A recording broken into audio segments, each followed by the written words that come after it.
Have you ever found yourself lying awake at night, replaying a single conversation over and over again? Maybe you're thinking about what you said, what you didn't say, or what you wish you had done differently. You tell yourself to stop, but your mind doesn't listen. It circles back again and again, as if searching for an answer that never really existed in the first place. And even when you try to distract yourself, there's this strange pull, like your brain refuses to let the moment go, convinced that if it keeps thinking hard enough, it can rewrite what's already done. That's the tricky part about overthinking. It disguises itself as logic, as responsibility, as care. It convinces you that by thinking more, you're somehow being smarter or more prepared. But what it really does is trap you inside your own head, building invisible walls around thoughts that were never meant to be held onto for this long. It turns reflection into rumination and caution into paralysis. What once felt like protecting yourself slowly becomes the very thing that wears you down. The truth is, overthinking isn't born from weakness. It doesn't mean you're broken or overly dramatic. In fact, it's a sign that your brain is trying to protect you, just like it always has. Long before modern worries existed, our ancestors relied on constant alertness to survive. Thinking ahead meant avoiding predators, staying warm, and finding food.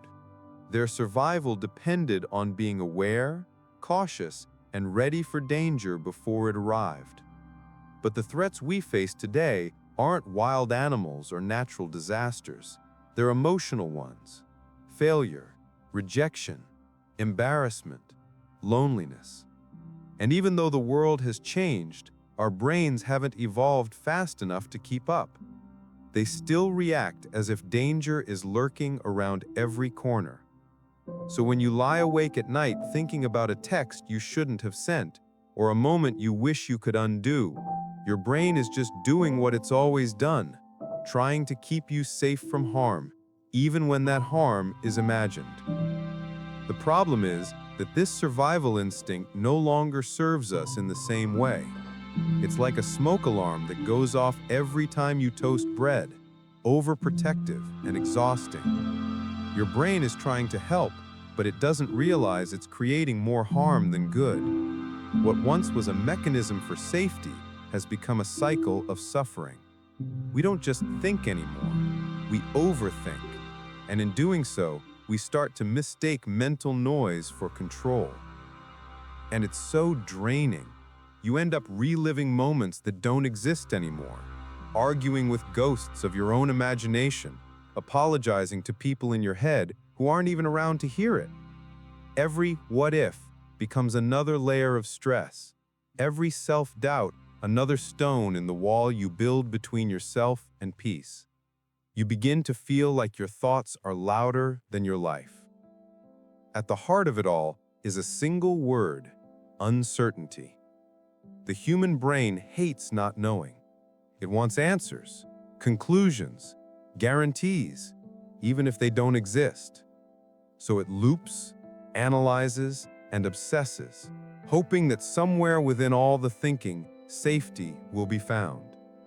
But life doesn't work like that. There are no guarantees. The more you think, the more you realize that thinking can't protect you from everything. And when your thoughts start running faster than your reality, exhaustion follows close behind.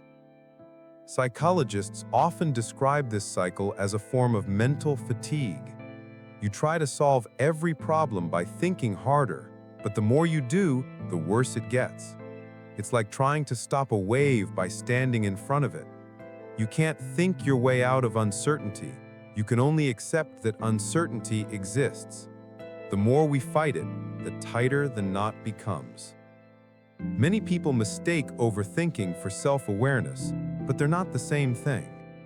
Self-awareness is seeing your thoughts clearly. Overthinking is drowning in them.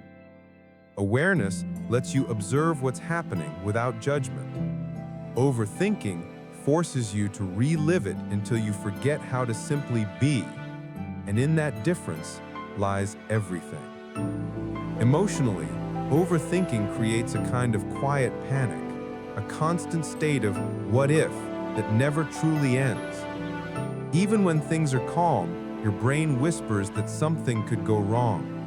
You find yourself waiting for the next problem, the next disappointment, the next moment where everything falls apart. And even if it doesn't happen, your body reacts as if it already has. This makes it hard to live in the present. When you're trapped in your head, the world around you starts to fade. You stop hearing the laughter in a conversation, stop feeling the warmth of sunlight on your skin, stop noticing the small moments that make life worth living. You're either too far in the past, trying to fix what's already gone, or too far in the future, trying to prevent what might never come.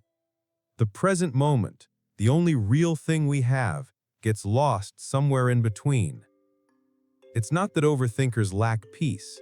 It's that their peace is buried beneath layers of thought, buried under questions with no real answers. The mind says, if I can just understand it, I'll finally rest. But rest never comes. The chase for control becomes endless, and eventually you forget what it feels like to simply exist without analyzing yourself. But here's the hard truth. No amount of thinking will ever make life completely safe. You can't plan your way out of every risk or think your way out of every heartbreak. Life is meant to be uncertain. It's not supposed to be fully predictable. The peace we're looking for doesn't come from knowing everything. It comes from trusting that we'll be okay even when we don't. Learning to stop overthinking isn't about silencing your mind or pretending your fears don't exist. It's about changing your relationship with them. It's realizing that you are not your thoughts. You're the one who hears them. You can choose which thoughts to entertain and which ones to let pass. The power was never in control. It was always in awareness. Sometimes it helps to ground yourself when your mind starts spinning. Feel the texture of the ground beneath your feet. Focus on your breath, or name something you can see, hear, and touch. Ask yourself, is this happening right now, or is this just my mind playing it again? Most of the time, you'll find the situation only exists inside your thoughts.